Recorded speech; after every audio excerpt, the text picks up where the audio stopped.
At the age of 40, the man was known as a calm and diligent priest. His hair had begun to fill with fine strands of gray, and his face carried a weariness born of decades of service and the search for meaning.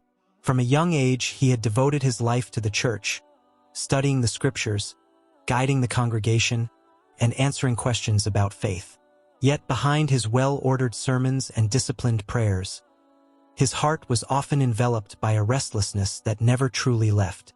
There was an empty space within him that he could not explain in words. One quiet afternoon, he entered an old library. The building was simple, its walls lined with wooden shelves that creaked when touched, and the scent of old paper mixed with dust filled the air.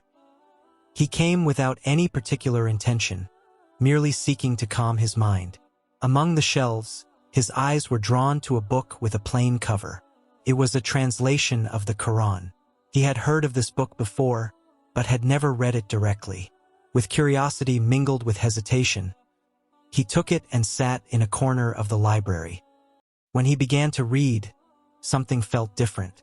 The sentences he encountered were firm yet gentle, filled with both warning and hope.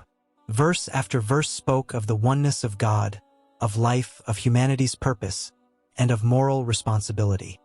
He felt as though the words pierced through the layers of his thoughts and touched his heart directly. Time passed without his realizing it. The restlessness he usually felt slowly transformed into a deep stillness. In that library, there was an elderly imam who served as its caretaker. He was much older, his back slightly bent, his beard white, and his eyes radiated a calm that was difficult to explain. He had spent decades guarding the library, caring for the books, and helping anyone who came in search of knowledge. From a distance, he noticed the priest, observing the seriousness on his face as he read the Qur'an. Without many words, the old imam approached and sat not far from him. They began to converse quietly, without debate and without any desire to defeat one another. The imam explained the Qur'an as a guide for life, how it was revealed as a mercy for all humanity. He spoke of the prophets, of the continuity of monotheistic teachings, and of Islam as the path of surrender to the one Almighty God. The priest listened with full attention. He did not feel judged, nor was he pressured. Each explanation felt logical while also touching the deepest part of his soul. He realized that many questions he had long kept within himself were finding clear answers, about who God truly is, about the direct relationship between human beings and their Creator, and about the meaning of life that does not depend on intermediaries. In the days that followed, he returned to the library. He read more, reflected more deeply, and spoke more often with the old imam. Each meeting opened a new layer of understanding. He began to see life from a different perspective. The universe felt more ordered, prayer felt simpler, and faith felt purer. The inner struggle remained. He thought about his past, his position, and the opinions of those who knew him. Yet whenever doubt arose, he returned to the Qur'an and found tranquility. The book did not ask him to close his mind. Instead, it invited him to think, reflect, and come to know God through the signs of his creation. One quiet morning, among the shelves that had borne witness to his inner journey, he made the greatest decision of his life. With a steady heart and deep humility, he declared his faith in Allah and accepted Islam as his way of life. There was no cheering, no grand ceremony, only a soft prayer and falling tears as a sign of the rebirth of a soul. The old imam smiled, his eyes glistening. He knew that guidance belongs to God alone, and that humanity's task is only to convey it with wisdom. The old library returned to silence, yet within it was preserved a story of profound transformation.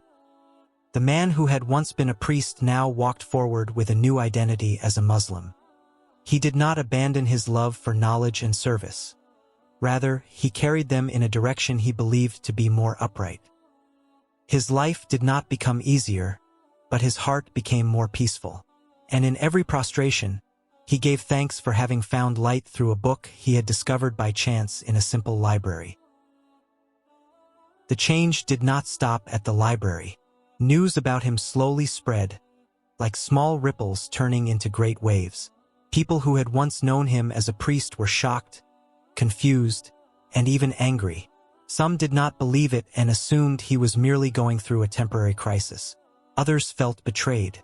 Invitations to discussions began to arrive, not to seek truth, but to challenge his decision. He faced it all with a calmness he had never possessed before. He answered every question honestly, not emotionally. He did not denounce his former beliefs, nor did he elevate himself above others. He simply shared his inner journey, how he had found the oneness of God so clear and indivisible, and how the Qur'an spoke directly to both reason and heart without confusing intermediaries. Yet that very calmness made some people even more uneasy. He lost his position, lost his income, and lost many friends. There were long nights when he was alone, accompanied only by his prayer mat and whispered supplications. In moments like those, he remembered the advice of the old imam in the library, that the path of truth is often lonely and full of trials, but it always leads toward light. The old imam himself became a witness to an extraordinary transformation. The man who had once arrived with a face full of doubt now appeared with eyes filled with light. They still spoke often, but their conversations had grown deeper, about the patience of the prophets, about trials of faith, and about how true guidance often comes after great sacrifice. The old imam saw in him not merely a convert, but a sincere seeker of truth. The commotion reached its peak when he was asked to speak before a large audience. The room was packed. Some came to mock, some to argue, and others quietly came seeking understanding. With a voice calm yet firm, he told the story of his life. He explained how reading a translation of the Qur'an in that library had changed everything. How verses about the oneness of God, personal responsibility, and divine justice answered questions he had kept buried for decades. The atmosphere in the room grew silent. Some lowered their heads, others appeared restless. There were no shouts, no chaos, yet the tension was palpable. His words touched many hearts, even those of people who had come with opposition in mind. That night, a discussion once filled with emotion turned into deep reflection. The days that followed were even more surprising. Some people came to him quietly, asking to talk, asking to borrow a translation of the Qur'an, or simply asking to be prayed for. He realized that his story had become a doorway for others to question and to seek. He did not feel proud. Instead, he felt increasingly fearful of the great responsibility that entailed. In the stillness of the night, he often reflected on destiny. How a small step into an old library had transformed his entire life. How a simple conversation with an old imam had shaken beliefs he had built over decades. He realized that God guides whom he wills, in ways that are unexpected. His story became widely discussed. Some used it as material for debate, others as inspiration. But for him, all the commotion was merely background noise. What mattered most was the peace that had now settled in his heart. In every prostration, he felt closer to God than ever before. And in an old library that still stands in its quietness, the old imam continues to guard the books and welcome seekers of knowledge.